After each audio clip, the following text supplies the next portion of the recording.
السلام عليكم احلى اخوات ليا في الدنيا، ازيكم عاملين ايه؟ يا رب دايما تكونوا بخير. اتمنى يا رب اكون عند حسن ظنكم، واتمنى يا رب فيديوهاتي تكون بتعجبكم ان شاء الله. باذن الله النهارده هنعمل بسكوت الانكشاير جميل جدا جدا جدا. حاجه كده هتضيفيها لوصفاتك وللمذكرات بتاعتك اللي انت بتكتبيها في وصفات الجميله اللي انت بتحبيها.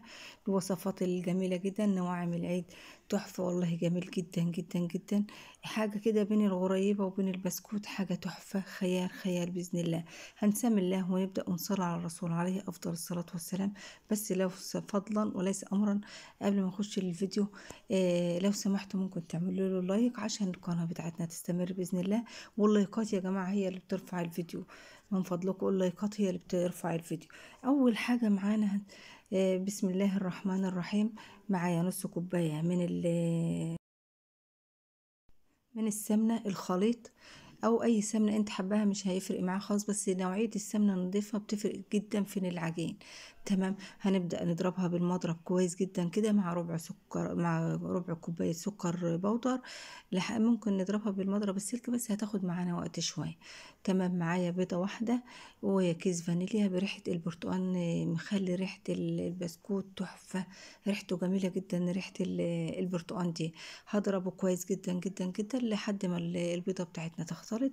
وطبعا بجيب في الأحرف كده بالسباتيولا، وهتني أضرب فيه لحد ما القوام بتاعي يتجانس مع بعض.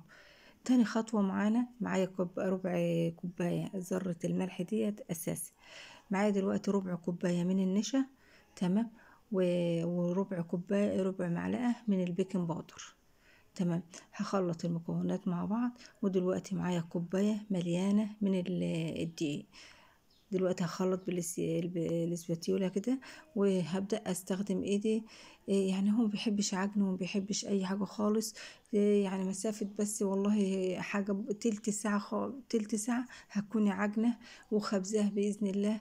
مش هياخد منك وقت خالص، وفي نفس الوقت بتطلع نتيجة حلوة جدا. يعني كوباية دي عملت لنا أكتر من نص كيلو بسكوت تحفة والله، جميل جدا جدا. هتجربوا وتشوفوه بنفسكم بإذن الله. يا رب. شوفوا شايفين بسم الله ما شاء الله. طبعا العجينة بتاعتنا هبدأ اكورها كده لحد ما القوام بتاعها يبقى متجانس. ولو احتاجت معلقه دقيق هحط لها رشه برشه كده لحد ما القوام بتاعها يبقى مظبوط. تمام. هبدا في صاج مش مدهون اي حاجه خالص، هبدا اكور كور صغيره جدا، يعني تبقى كبيره عن البندقيه كده، حاجه بسيطه. تمام. كور بسيطه خالص، لا هنشكل ولا هنعمل اي حاجه خالص، يعني يا دوبك هنكورها ونحطها في الصينيه.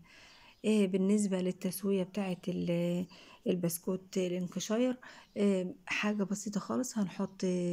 هنولع الفرن ونحط الصاج في أوسط الدرج اللي في الوسط، ومش هنولع الشواية خالص. هو هياخد بس زي الغريبة كده، حاجة بسيطة من تحت. شايفين الكمية جميلة جدا. دلوقتي هو خرج من الفرن، شايفين بياخد لون يعني أصفر كده من تحت، مش لون جامد احمر ولا حاجه، لا. ومن فوق عادي خالص ابيض. دلوقتي هنبدا نحشيه. معايا اي نوع مربى عندك، مربى فراوله، مربى توت، مربى اي حاجه حباها. هنبدا نحط بشويش كده. نقلب البسكوتيه في الناحيه، هي عملت لها قاعده كده، هنقلبها ونحط بسم الله ما شاء الله المربى الفراولة عليه. دلوقتي معايا نص كوباية من جوز الهند. هنبدأ نحط الاتنين على بعض كده، الكورتين على بعض، هما بيبقوا عاملين زي قاعدة كده في الوسط. ونبدأ بسم الله ما شاء الله نلفها كده بالجوز الهند.